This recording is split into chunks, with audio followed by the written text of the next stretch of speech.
some of those released a decade ago are on the front lines and planning some of the worst attacks against Israel this time. The 5-day ceasefire, I think, makes sense. It's a chance to resupply and to provide humanitarian aid. And I think it shows that those who called for a ceasefire without any hostage release turn out to be wrong, because we'll get the 5-day ceasefire with the hostage release.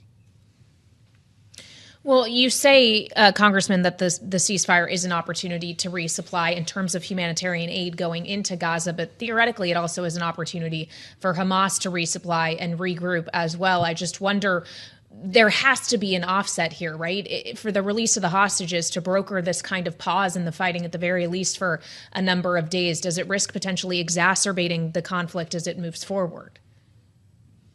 This will make it more difficult for Israel to achieve its military objectives. It will create more danger for Israel Defense Forces soldiers. But if 50 hostages are released, I think that's a decision that Israel will make. This would come with apparently a second phase as well, Congressman, that could see up to another 50 Israeli hostages released in exchange for a longer ceasefire. What are you comfortable with there when we talk about a longer-term ceasefire, and could that be the start of a more meaningful peace agreement?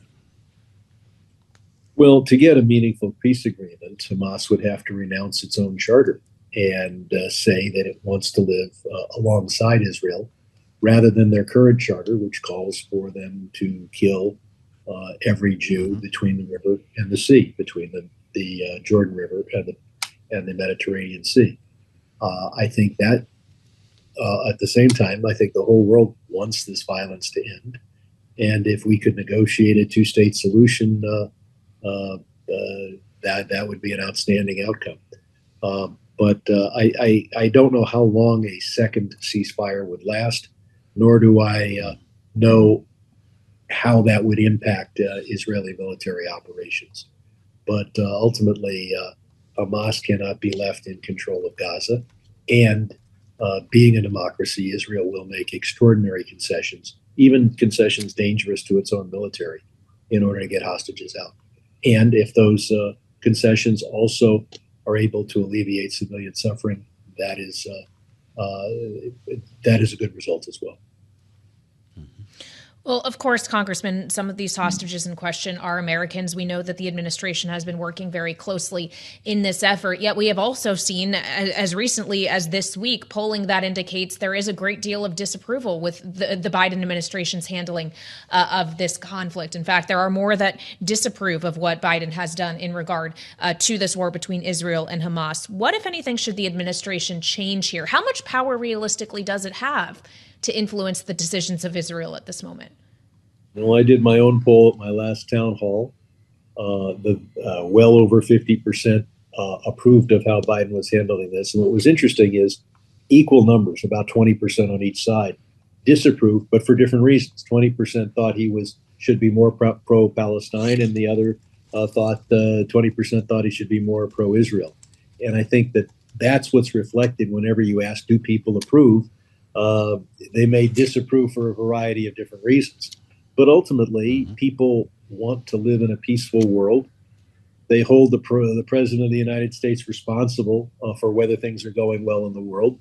And obviously, things aren't going well in the Middle East. October 6th was a peaceful day, and it hasn't been peaceful since.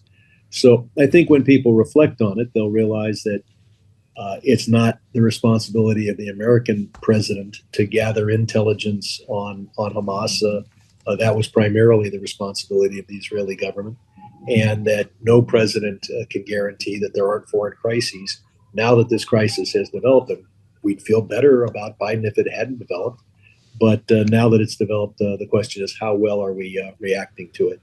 And I think the president is handling it very well, supporting Israel, and at the same time trying to protect civilian lives. We're spending time with Congressman Brad Sherman, the Democrat from California, with us on Bloomberg Live today. Congressman, the matter of funding to support Israel is a whole separate conversation, and it's one that you're going to have to face again when Congress gets back into session following Thanksgiving. Your new speaker sees things differently than the White House and the Senate, for that matter, and brought, of course, Israel funding to the floor as a standalone. I wonder what you're hearing, if there's any path forward to get this done by the end of the year, either as a standalone or coupled with Ukraine and the rest. I think the president has an excellent package of aid to Israel, aid to Ukraine, humanitarian assistance for a number of problems around the world, and additional money to be spent at the border. I'd like to vote for it all as one bill, but if it's brought up in 2 or 3 bills at the House floor, we could pass them all separately. Biden could sign them together.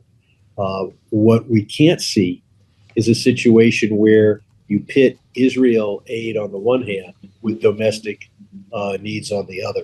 Because if we're ever in a situation where, in order to vote to provide defense assistance to Israel, you have to vote to cut food stamps or the IRS or any domestic program, that sets Israel up for eventually a failure in the United States Congress. And I'll point out that the speaker trying to finance aid to Israel by cutting IRS audits, in the view of the Congressional Budget Office, and I think almost all observers, had the effect of doubling to tripling the cost. You don't offset the cost by reducing audits. And so clearly, Congressman, the House. Mm-hmm. I'm sorry to interrupt you. Obviously, the House has a lot of work. I headed the second largest tax agency in the country for 5 years, so I have a little background on the importance of audits. Go ahead. I know you have a lot you're focusing on in that body, and you will be when you return to Washington as a body next week. I do, though, want to touch on the news of today because it relates to a subject I know that you very much like to talk about. That would be crypto. There is a deal between the DOJ, Treasury, the CFTC related to Binance and CZ. That deal including CZ, who, of course, is the CEO and founder of that exchange, pleading guilty to criminal charges and stepping down. You think that's adequate, sir, that settlement? It might be for that particular case, but ultimately we cannot have crypto become a medium of exchange, especially as it's designed. I mean, the very name says cryptocurrency means hidden money. And when you have unhosted wallets, when those wallets are anonymous, where you cannot know your customer because your customer is just a vague number, you have a system that can prosper only if it captures the biggest market for hidden money, which is tax evasion.